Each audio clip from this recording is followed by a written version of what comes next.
Hi, welcome to the Easter tree. We made it to day 25. Yay, we're halfway there. Today we're going to talk about prophets. You can divide the prophets into two categories, and it really is based on the size of the book that they have. So we have Isaiah, Jeremiah, Ezekiel, and Daniel for the major prophets. For minor prophets, we have Hosea, Joel, Amos, Obadiah, Jonah, Micah, Nahum, Habakkuk, Zephaniah, Haggai, Zechariah, and Malachi. They're minor prophets because their book length is a little shorter. Very scientific method. Parents, I'm going to leave this part up to you. There are so many prophets and so many awesome stories where they are pointing to Christ. They're testifying to who God is. I think every year you can go around and read a different prophet story. So have fun deciding. Since Moses declined to speak on his own, we see Aaron being used as a prophet.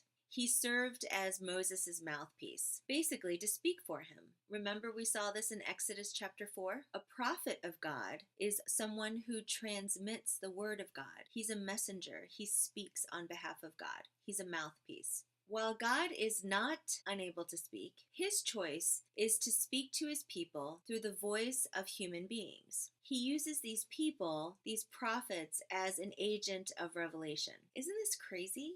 The God of the universe, the Alpha and the Omega, chooses to use fallen human beings as his mouthpiece. This to me shows such great power because he knows that although we are fallen, we still cannot thwart his plan. If he has a purpose and a plan, it's going to move forward whether he uses broken vessels of human beings or not. Now that's power. That's awesome. The Old Testament prophecies generally showed up in visions, trances, inner compulsion, signs, and wonders. As God's voice, the prophets exhorted, threatened, and encouraged the public. They spoke against the continual sinning of the human heart, especially as it was contrary to the Word of God. The distinctive ministry of the Old Testament prophets ended with the coming of Jesus Christ as the last and greatest prophet. We see this in Luke chapter 7, verse 24 through 28.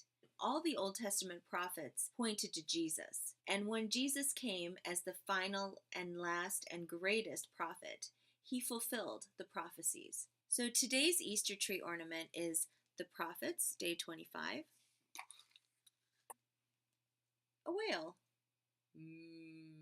Isn't that a cute little whale? At the craft store, they sell these whales, and then I put a little eye hook in there, and there you have an ornament. So Jonah, Jonah's whale.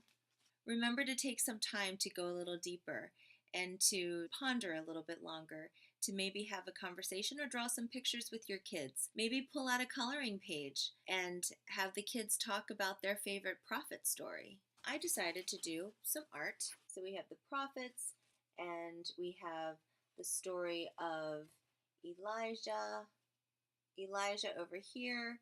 And when he was during the famine, when the ravens came and fed him bread and meat. And I put the jars of clay here because he also helped a widow who was about ready to die. He encouraged her to pour in some oil, basically gave her a livelihood, rescued the woman and her son from a life of poverty. And here, of course, we have the story of Baal's priests against Elijah as well. It's in 1 Kings chapter 18. I encourage you to read that. And the constant theme, of course, is no idols. Get rid of your idols. Here we have Elisha with the robe and Elijah going up to heaven in the chariot of fire, the original chariot of fire, by the way. He's one of the prophets who never died. He did not have to experience death. I have a bunch of mouths here because prophets spoke and they were God's mouthpiece. So here's a bunch of mouthpieces. Clay, potter and clay. We see in Isaiah chapter 64, verse 8, a metaphor of God is the potter, we are the clay. And of course, who can forget the awesome story of Jonah? Here he is going, and getting sucked into the belly of a whale. Thank you again for joining me, and I hope you have a lot of fun deciding what story to read. Maybe you can read several.